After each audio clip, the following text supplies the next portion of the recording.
Sila pala, akala namin black sheep Kambing sila. pala tong mga to. Goat pala itong mga to. Totoo yun.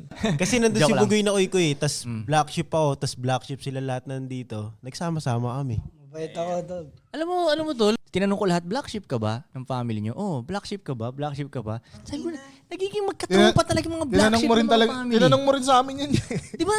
Real talk tayong lahat dito, tayo yung black sheep ng pamilya eh. Oh, ako, sumasakit ulo ko sa'yo doon. Gago, pabigat ba ako sa... Tol, hindi naman puro black sheep pabigat eh. Sa bagay. Sino ba nagsabi? Hindi nga, oo. Oo. nga.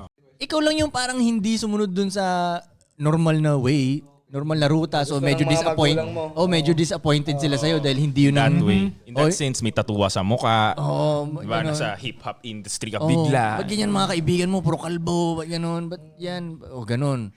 Ikaw lang yung hindi sumunod, parang ganun. Hindi naman ibig sabihin ng pabigat ka. Merong mga black sheep na pabigat talaga. Sa inyong may mga black sheep dyan na family member, pag may nangyaring shit, black sheep yung una yung tinatawag eh.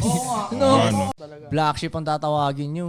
Yes. Minsan pa nga yung suggestion ng black sheep pa yung Bandang huli sa storya, ano nila yun na, ito yung the best na relative natin eh. Hanggang Sila pala yung the goat.